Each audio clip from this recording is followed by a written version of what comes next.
Guys!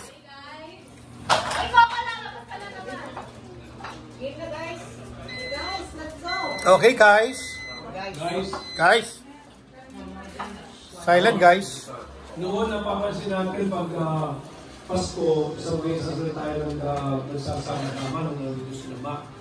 Ngayon, dahil malaki na yung family, meron tayong time na sabihin na siguro our respective families. Kasi yun ang tingin ni Ma noon dahil hindi ng araw na kailangan din kayo magsarili ng celebration. And then final day na magsama-sama kayo. Halimbawa sa araw na ito. So, nagpapasalamat tayo sa Panginoon na binigyan tayo muli ng pagkakataon magsama-sama bago magbakasyon at umuwi ng Pilipinas yung mga marami sa atin. Yay! Yan. Kaya ito'y isang pagpapasalamat sa Panginoon sa isang taong pag-aantabay niya sa atin. At i-welcome din natin sa family ngayong gabi. Kaya 2 araw pa lang siya dito from Pampanga. Si Alan Yang. First time na rin kamukha niya ni Anastasia. First Christmas nila dito.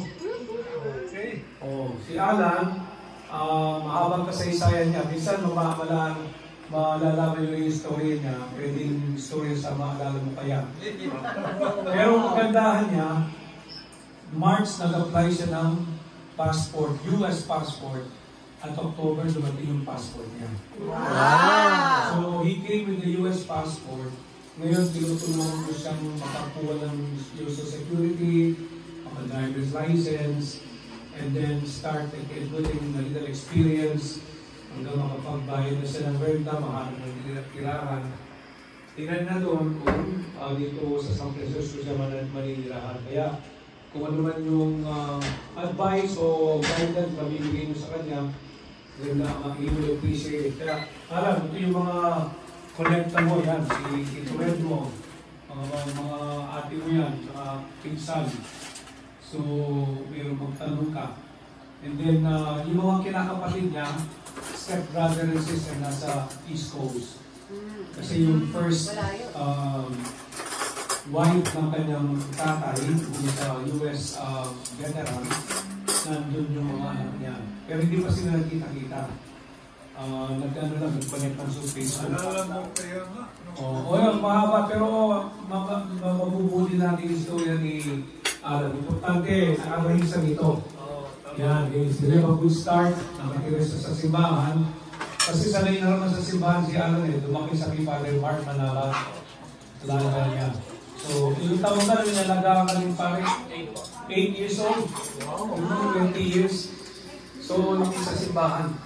Anyway, with that, marami tayong dapat pasalamatan. Mawala sa atin, pero alam na si Ma at saka si Daddy, wala na sila, pero alam ko kaisa natin sila ngayong gabi. At saka yung mga nasa Pilipinas, makakasama din natin sila isang araw. Okay, so we'll pray in the name of the Father, the Son, and the Holy Spirit. Amen. Lord, thank you for giving us Jesus, your Son, as your gift to us, and the reflection of your love, that you continue to guide us as we follow and follow His example. And bless this gathering tonight, and the food we are about to share. Bless those who prepare this food, and bless also our hosts, Red and Rose, and the children, who open their homes for us so we can gather and celebrate together. And so we pray. Bless us, O Lord, and these thy gifts which are about to receive from your bounty through Christ our Lord. Amen. In the name of the Father, and of the Son, and of the Holy Spirit. Amen. Okay. We wish you a Merry Christmas. We wish you a Merry Christmas. We wish you a Merry Christmas and a Happy New Year!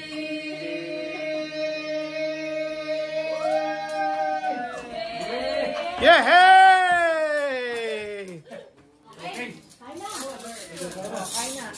Oh, kain na! Americano, we wish you Americano.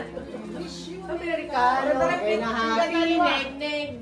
Happy neg-neg. To joy as you see.